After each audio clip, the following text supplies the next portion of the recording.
I want to begin by thanking the Secretary of Defense and our FEMA director for joining me today. We were joking earlier, now we're really joking. When you need something done, call in the military and get FEMA, will make sure it gets done.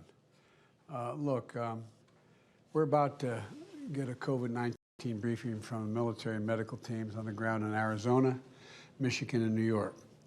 They're part of a major deployment of our nation's armed forces to help hospitals across the country manage this surge of the Omicron virus. This surge is having an impact on hospitals. Like all healthcare workers, they are heroes, and I'm grateful for what they do. But before we begin, I want to provide an update on our news. First, the update. I know we're all frustrated as we enter this new Omicron variant is causing millions of cases and record hospitals. I've been saying that as we remain in this pandemic.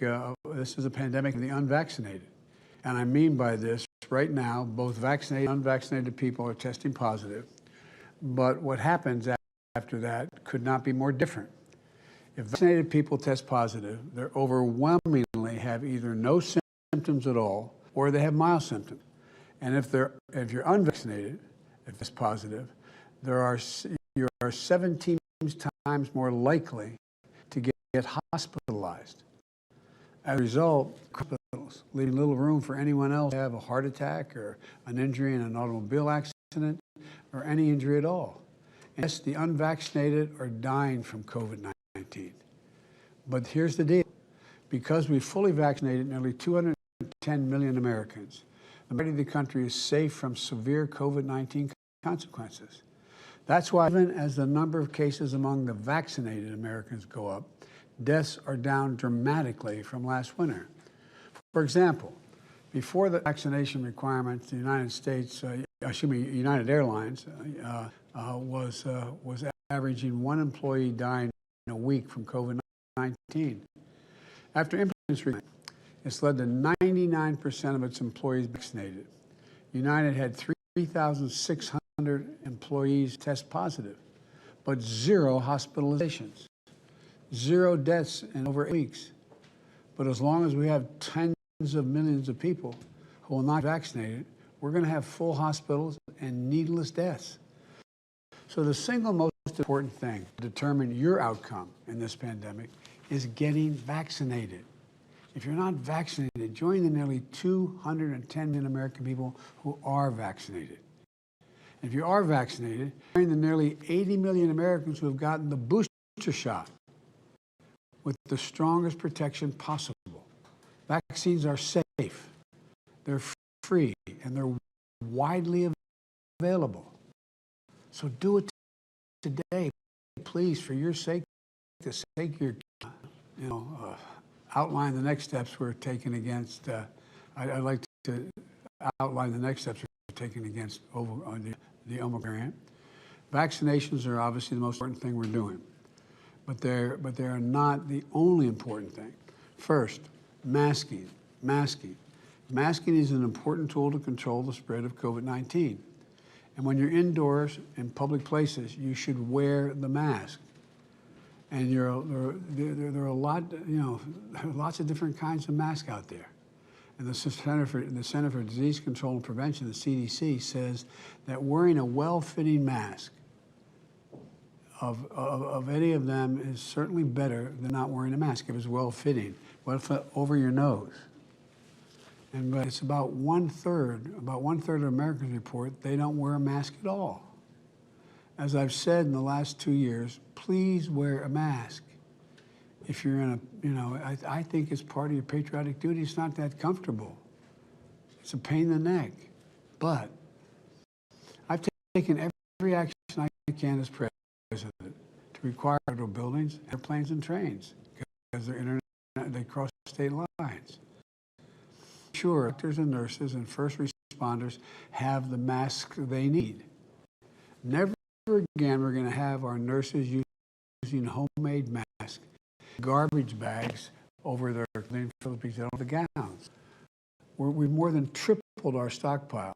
most protected specialized N95 mask since coming into office. This through an ample supply of healthcare workers and first responders. We also have helped make sure that high-quality masks are widely available in ample supply at affordable prices, sold online and in stores.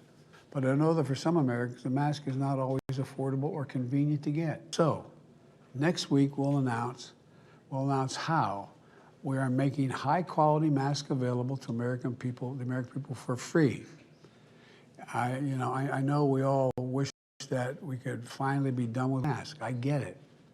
But they're a really important tool to stop the spread of especially transmittable Omicron variant. So please wear the mask. Second, testing. Real improvement in testing. When I got here, we were doing fewer than 2 million tests a day. Now, and it's changed, none of these tests were at home or test. This month, it's estimated that we will hit approximately 15 million tests a day, and we'll have over 375 million at-home rapid tests in January alone. Huge leap. We've taken a number of steps, including invoking the Defense Production Act as early as last February to ramp up production. And we're on track. We're on track to roll out a site next week where you can order free tests shipped to your home.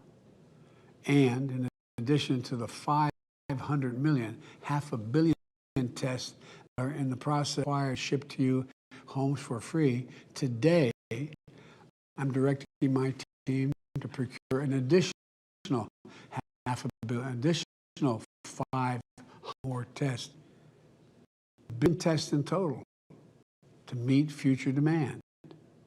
And we'll continue to work with the retailers and online retailers to increase availability.